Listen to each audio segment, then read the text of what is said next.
vás vedl tak nějak do obrazu, tak teď ten školní rok je do série uctívat, milovat, sloužit.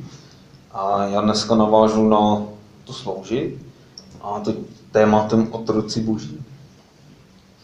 O tomhle tématu jsem si myslel, že mám celkem jasno, že když jsem křesťan, tak vlastně jsem osvobozený od hříchů a tudíž vlastně jsem svobodný. Ale když jsem se začal tímhle s tím tématem zabývat trošku víc, tak jsem zjistil, že to není úplně až tak jednoduché, že tady ten problém, tady tahle oblast je o dost složitější, než jsem právě předpokládal.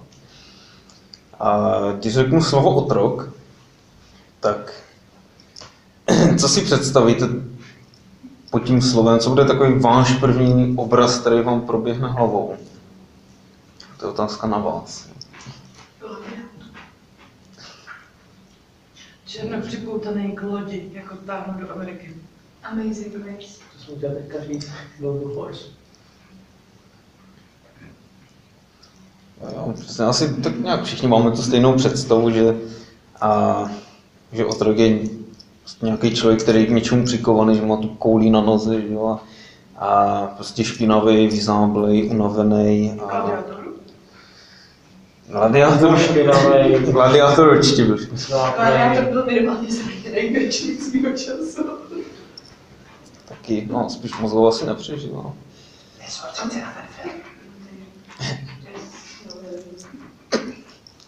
Dobře, to si necháme na diskuzi, když tak, jo, to potom, jaký byl gladiátor nebo nebyl. Jo, hlavně musí někde nedobrovolně makat, že? To je takový základ.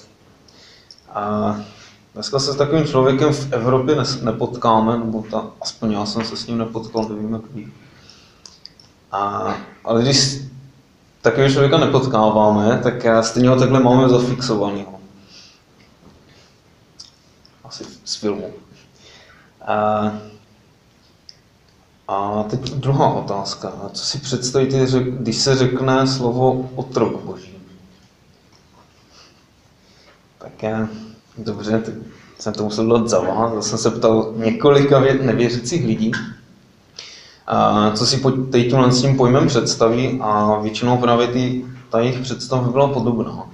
Takže mi říkali, že právě, že jsou na tom otroci boží podobně, stejně jako ten otrok, který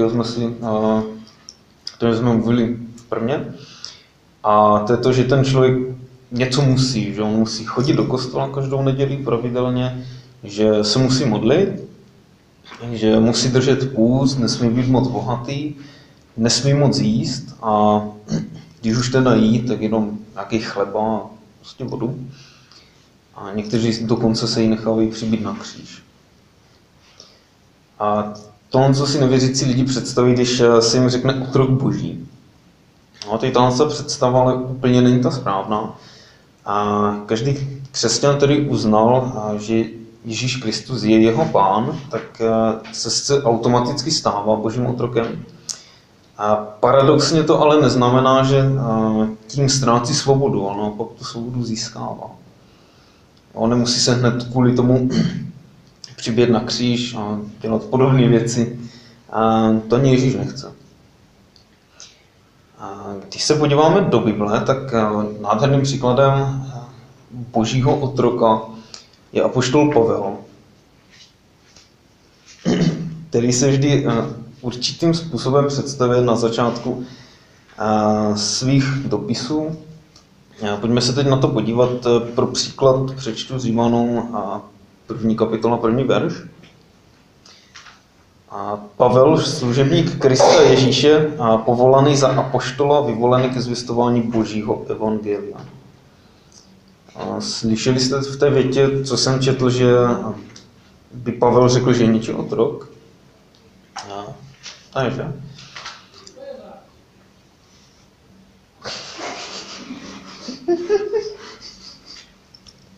Co jsem neviděl, že to moje slovo jde slyšet až tak daleko.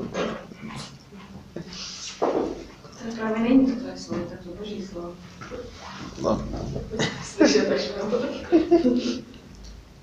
A z této překladu se může znát, že se Pavel označuje pouze za služebníka. A stejně tak jako v jiných novozákonních dopisech, jako například třeba ve Filipském nebo v Titovi. Nicméně v původní řečtině, což je jazyk, ve kterém právě Pavel dopis psal své listy, tak tam je použito slovo doulos. Řecké slovíčko doulos, a jehož význam se spíše blíží slovu otrok. A rozdíl právě mezi služebníkem a otrokem je takový, že služebník je placený, má nějakou mzdu, kdežto otrok mzdu nemá. A zrovna Pavel tu mzdu neměl. Jedinou jeho mzdou nebo odměnou byl Bůh. Takže proto Pavel si všude představuje jako Pavel otrok Boží, Pavel otrok Ježíše Krista. Proč se takhle Pavel označuje, vysvětluje dál ve svých listech, a to přesně v Galackém v 2. kapitole 20. verš, kde vlastně píše: Nežijí už já, ale žije ve mně Kristus. A život, který zde nyní žijí ve víře v Syna Božího, který si mě zamiloval a vydal sebe samého za mne. A tady se Pavel vzdává své vlastní vůle a říká, že v něm přebývá Kristus. Jakoby říkal: ahoj, já už nejsem Pavel, ale teď místo mě tady je Kristus. A tím vyznává, že Kristus je jeho pán, který si ho zamiloval a který za něj zaplatil výkupné a svou vlastní krví. A Pavel sice na jednu stranu se vzdává své vlastní vůle, ale zároveň o sobě říká, že je svobodný. A říká to v 1. Korinským 6. kapitola 12. verš, kde píše: všechno je mi dovoleno, ano, ale ne všechno prospívá. Všechno je mi dovoleno, ano, ale ničím se nedám zotročit. A Pavel tím chce říct, že je svobodný, a že všechno je mu dovoleno, ale ničím se nenechá zotročit. A jediné, komu bude otročit, je Pán Ježíš Kristus, protože Pavel věděl, že je to ta nejlepší cesta a že kdyby se nechal čímkoliv jiným zotročit, třeba myšlenkou, penězmi, lidmi, tak jeho směr už by nebyl správný. A proto chce sloužit Bohu a v tom nachází svobodu. A tím, že se Pavel označuje za Božího otroka, tak to neznamená, že ze sebe dělá takovou tu zombie, která někam slepě jde, ale znamená to, že vyznává určitou úctu. A s tím otroctvím se můžeme setkat v Biblii hned na několika místech, třeba v 1. Mojžíšově, Genesis 18. kapitola 3. až 5. verš. Abraham řekl: Panovníku, jestliže jsem u tebe nalezl milost, neopomíjej svého otroka. Dám ti přinést trochu vody, umýjte si nohy a zasedněte pod strom. Rád bych vám podal sousto chleba, abyste se posilnili. Potom půjdete dál. Přece nepomínete svého otroka. Odvětili: učiň, jak říkáš. Zde je vidět, že Abraham se nazýval otrokem, ale všechno, co dělal, tak dělal dobrovolně a dělal to s úctou ke 3 lidem, protože v nich viděl Boha. Nebo třeba další příklad, velice známé podobenství o marnotratném synovi, ve kterém se píše v Lukáši 15. kapitola až 21. verš. Syn mu řekl: Otče, zřešil jsem proti nebi i vůči tobě. Nejsem už hoden nazývat se tvým synem, přijmi mě jako jednoho ze svých nádeníků. Tady se marnotracený syn dobrovolně ponížuje jakoby na otrockou úroveň. A to když před svým otcem řekne, že už není hoden se nazývat jeho synem. A neudělal to z toho důvodu, že by se neměl rád a že by chtěl makat do konce života, ale udělal tohle rozhodnutí kvůli tomu, aby otci vyjádřil hlubokou úctu. A to stejně chceme vyjadřovat i my křesťané. Chceme vyjádřit hlubokou úctu našemu Pánu Ježíši Kristu, protože on za nás zaplatil. Ale ne proto, aby měl nad námi moc, ale proto, že chce pro nás to nejlepší. Zaplatil za nás svou vlastní krví. A proto každý křesťan, který uznal, že Ježíš Kristus je jeho Pán, se stává automaticky božím otrokem. A neznamená to ale, že tím ztrácí svobodu, ale naopak tu svobodu získal.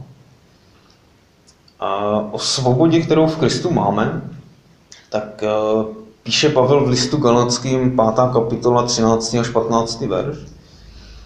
A vy jste byli povoláni ke svobodě, bratři. Jen nemějte svobodu za příležitost prosazování sebe, ale služte v lásce jedni druhým.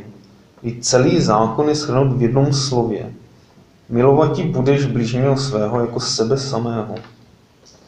Jestliže však jeden druhého koušete a požíráte, dejte si pozor, abyste se navzájem nezahubili.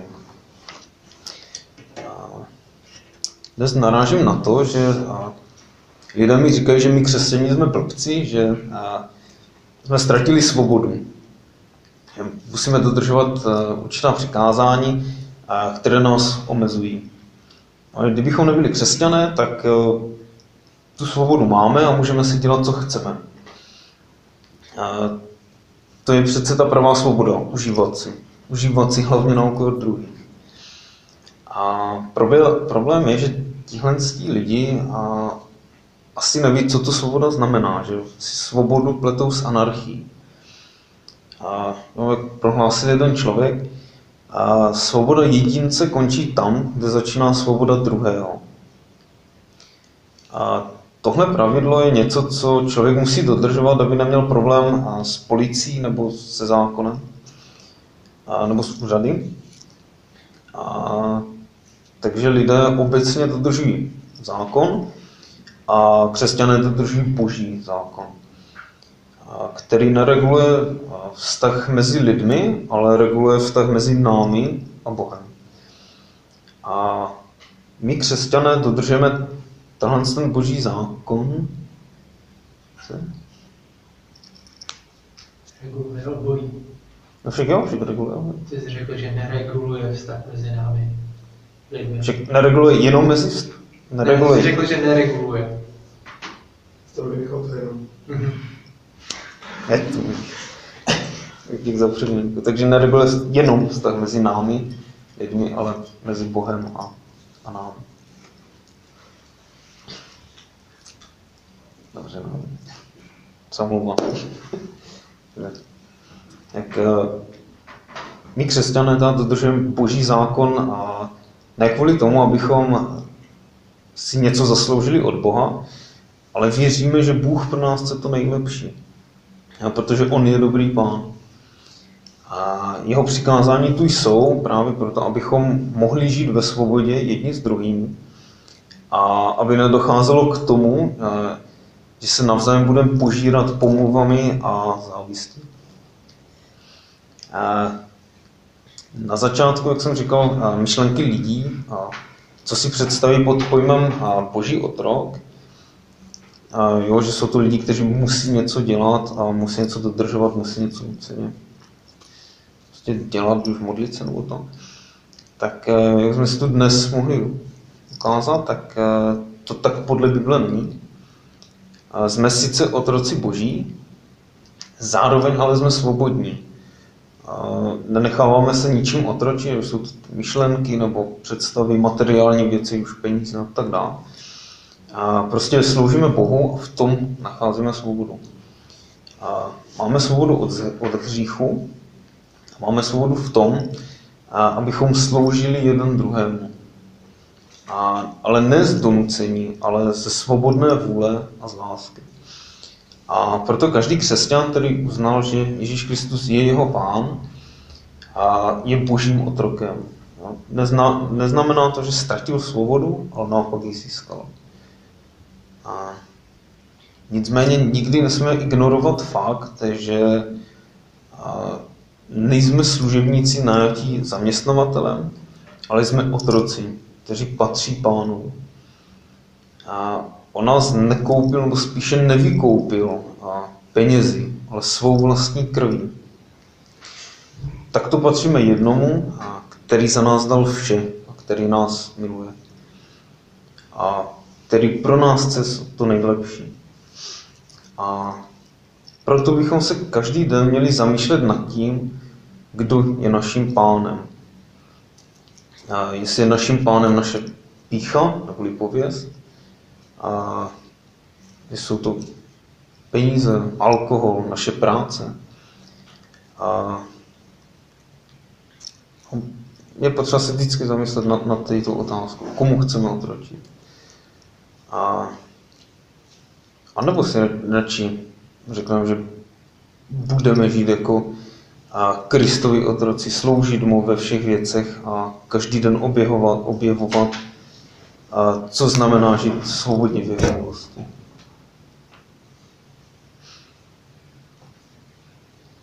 To už záleží na nás. Tak to je ode mě všechno, vidím, že jsem vás uspal. Všichni dobře. Tak já bych teď hodil nějaké otázky do pléna. A první otázka, jak vy osobně chápete svobodu? A další otázka, kdo nebo co je momentálně vaším pánem? A nemusí to být jenom jedna věc. A jak se díváte na to, že každý křesťan je otrok Boží?